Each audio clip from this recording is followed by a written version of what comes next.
couple people asked me for a before and after shot. So if you look down at this end, this is unsanded, unpolished. I haven't done anything down at this end because it was tucked into the drive assembly here. And right beside it you get an idea of how it shined up. Haven't actually finished yet. In part 2, I'm going to talk about the different compounds and the tooling I've used. So here we are after a little bit of sanding on that end piece that I showed you in the before and after shot. So at this point I've taken it to 1000 grit wet and dry. And you can see up close to the hub we've got a half decent shine from the little bit of polishing that I'd done before. But down at this end you can see the finish is dull and there's some surface scratches still in the material. Now I can't feel any of these scratches with my fingernail. That's how I know it's safe that I can start hitting this with various compounds on the buffing wheel. Well, it's getting dark out, so I don't know how well you're going to be able to see this. You can see that my material is starting to take on a pretty good shine. Not quite there, but we're getting there. Now I said I was going to tell you a little bit about the equipment that I'm using. What I've got here is a variable speed polisher.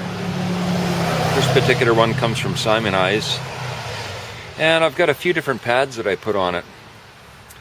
The pad that's mounted on there right now is a spiral sewn cotton pad. And I've got a couple different abrasives here. This one here is called Tripoli. It's a brown abrasive. And this one here is a green stainless abrasive. This particular one here, this green one, is more aggressive. It takes off some of the deeper scratches and then go to the brown Tripoli. Contrary to what some of the charts will happen to say, it just happens that this one that I have doesn't fit with the conventional chart. So I've got the spiral sewn pad, and I've also got a buffing pad that I use. And when I'm spinning the buffing pad, I'm trying to have the material go right across the middle here. And that seems to produce the best results overall in terms of reducing the swirls and getting those final scratches out of there. Now on the spiral sewn pad, I'm using both the flat edge of it here, and I'm also using the side, but I'm just using just the tiniest little bit of the side. And I also use the back edge a little bit. The reason why I use the back edge is I'll come underneath the material and I can watch and see how well it cleans up. Anyway, in terms of how far I've gotten here, I've really only got about 1.5 feet done out of my 20-foot long length of material. I fully expect this is going to take a couple hours at a minimum.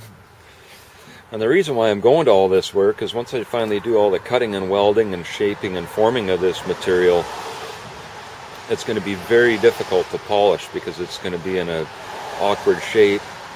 It's going to have a slit cut into it that the windshield material is going to fit into. So I figure if I start out with a really good finish, when I do my welding and everything else on it, it should be that much easier to clean up.